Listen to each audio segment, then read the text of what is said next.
5 राज्यों में विधानसभा चुनाव को लेकर हुए मतदान के बाद अब इंतजार है तो बस नतीजों का। हालांकि बीते दिनों हुए तमाम एग्जिट पोलों ने सियासी हलचल बढ़ा दी है। ज्यादातर एग्जिट पोलों के मुताबिक राजस्थान, मध्य प्रदेश में बीजेपी तो छत्तीसगढ़, तेलंगाना में कांग्रेस की सरकार बनती दिख रही है।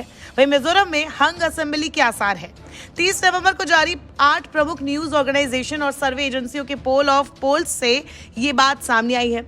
एग्जिट पोल कैसे पता लगाते हैं किसकी सरकार बनेगी, कब से हुई शुरुआत और कितने सटीक होते हैं आंकड़े, चलिए जानने की कोशिश करते हैं। एग्जिट पोल यानी पोलिंग बूथ से निकलने वाले वोटर से बातचीत के आधार पर तैयार पोल। ये एक तरह का चुनावी सर्वे होता है। मतदान वाले दिन जब मतदाता वोट देकर पोलिंग बूथ से बाहर निकलता है तो उससे वोटिंग को लेकर सवाल पूछे जाते हैं। इसमें उनसे पूछा जाता है कि उन्होंने किसको वोट दिया। हजारों मतदाताओं के जवाब जुटाने के बाद एजेंसियां उसका एनालिसिस करती है, जिससे अंदाजा लग जाता है कि हवा किसकी तरफ है। गणना से ये भी बताया जाता है कि किसको कितने सीट मिल सकती है। साथ ही उन मुद्दों, नेताओं और घोषणाओं के बारे में भी पता चलता है जिन्होंने मतदाताओं को सबसे ज्यादा प्रभावित किया। चुनावी सर्वे की शुरुआत सबसे पहले अमेरिका में हुई। जॉर्ज गैलप और क्लॉड रॉबिन्सन ने अमेरिकी सरकार के कामकाज पर लोगों की राय जानने के लिए सर्वे किया था। उसके बाद ब्रिटेन, फ्रांस, जर्मनी और डेनमार्क में भी चुनाव से पहले सर्वे हुए। ये 1930 और 1940 का दशक था। दुनिया में पहली बार किस मीडिया कंपनी ने यह तरीका अपनाया, इसकी सटीक जानकारी तो नहीं है। हालांकि मीडिया कंपनियों की वजह से 1970 के दशक में अमेरिका और पश्चिम देशों में तेजी से एग्जिट पोल का कल्चर बढ़ने लगा। मतदान से नतीजों के बीच लोगों की उत्सुकता को कैटर करने के लिए मीडिया एग्जिट पोल का सहारा लेता था।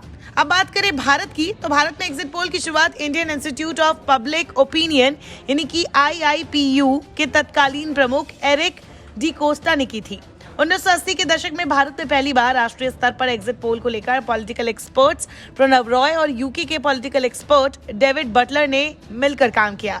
उनके रिसर्च को अशोक लाहिड़ी ने अपनी किताब the compendium of Indian election में पब्लिश किया है। 1996 में सरकारी चैनल दूरदर्शन ने CSDS के साथ मिलकर पहली बार एग्जिट पोल जारी किए। इसके बाद सभी सैटेलाइट चैनलों ने एग्जिट पोल जारी करना शुरू कर दिया और फिर ये ट्रेंड बन गया। भारत जैसे देश में इलेक्शन रिजल्ट को लेकर भविष्यवाणी करना बेहद कठिन है। 1998 से 1919 तक कुल 6 लोकसभा चुनाव हुए। इनमें से 4 मौकों पर एग्जिट पोल के अनुमान कभी पूरी तरह गलत और कभी आंशिक गलत साबित हुए। ऐसे भी मौके देखने को मिले जब एग्जिट पोल कुछ हद तक सही भी साबित हुए। इसलिए एग्जिट पोल आते ही सभी दलों के नेताओं की दिल की धड़कनें तेज होने लगती है। नमस्कार, मैं हूं मानक गुप्ता। अगर आपको हमारा ये वीडियो पसंद आया हो तो इसे लाइक और शेयर जरूर करें और हाँ, हमें सब्सक्राइब और फॉलो करना ना भूलें ताकि आप देश और दुनिया की कोई खबर मिस ना करें। तो जुड़े रहिए हमारे साथ और देखते रहिए